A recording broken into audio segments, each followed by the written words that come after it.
Newlyweds Captain Eli Martinez and his wife Jamie have dreams of starting a family, and that means trading in cramped apartment life for a bigger place they actually own. They're excited to make the leap, but don't want that excitement to get the best of them. Plus, as the wedding bells have begun to fade, the wedding bills have become more real. Can they balance their emotions and their finances to make a move that makes sense? Find out in this episode of Homebuying HQ.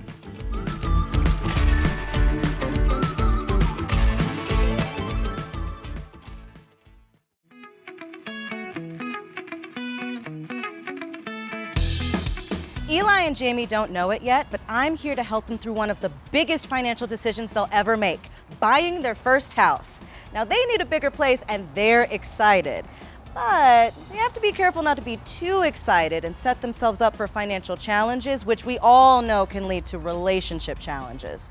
I mean, they are newlyweds after all. But don't worry, I think we can help them find the right balance and keep the honeymoon going. Let's go see them. Let's go say hi. Oh my goodness, it's Shannon from Homebuying HQ. Hi. Hi. Come on. Hi. Are we happy to see you? So, this is the place. As you can see, it worked for me, but it doesn't work for us. That's my job. Oh, okay, Eli, what's your connection to flying? I'm a pilot for the reserves, and I fly commercial in my civilian life. So, flying's my thing. Eli's right. This place is 100% bachelor pad and clearly doesn't work for them anymore. I mean, it's a little cramped. Incentive to move? Check. Okay, so we've nailed down a motivation to move places. I think we can all see that. What I think is important now is to make some smart buying moves. You know what? Let's take the big guy for a walk and talk through them. Yeah? Yeah. Sound good? Yeah. All right, let's go. Come on, let's go.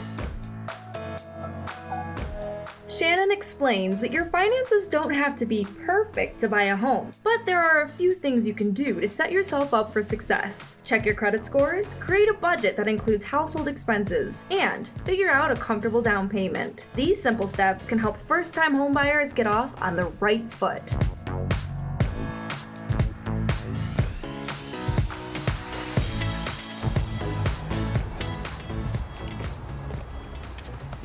Shannon, here's the billion-dollar question. How do we know how much home we can afford? Well, probably not a billion-dollar property, but you ask a terrific question. Honestly, a lot of it will be based on the things we just talked about, like your credit scores, budget, and the size of your down payment. A general rule of thumb often used for active duty service members is to limit their housing expenses to their basic allowance for housing or 25% of their gross income.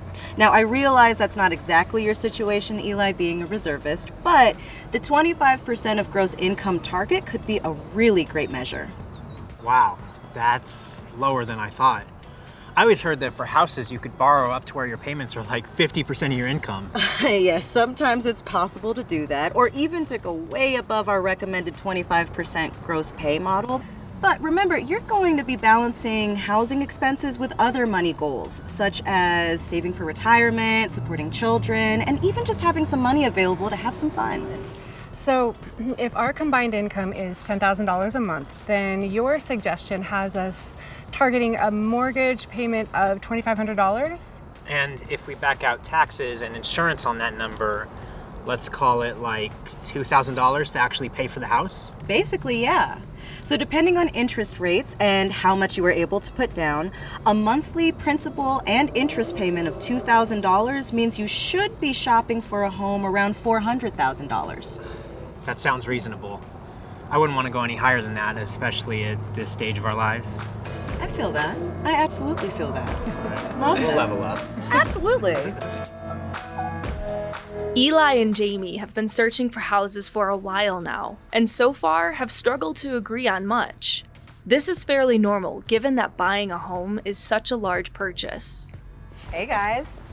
So, one strategy to find a house is to start by narrowing down your search to a couple of areas that check the right boxes.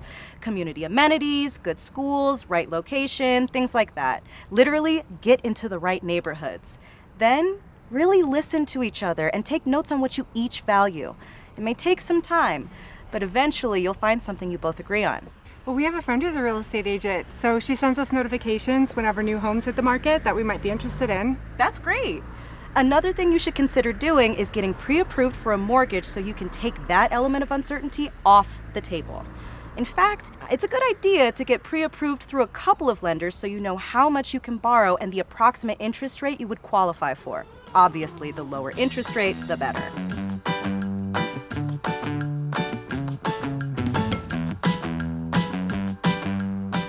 Okay, assuming we found the one, then what?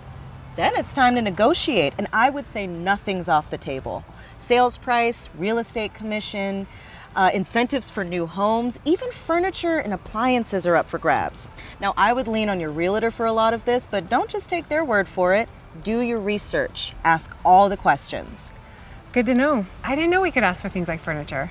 You'll also want to have the home inspected even if you buy a brand new home. You want to know exactly what you're buying, and a house inspection can tell you a lot about the condition of a home. Roger that. This is a huge investment, and we need to know what we're buying. It is an investment, and because of that, you need to adequately protect it. Start shopping for homeowners insurance as soon as you have an offer accepted. And be sure that you're comparing apples to apples when it comes to things like coverages and costs. Gotcha. Not so hard, right? No, we can do that. Of course.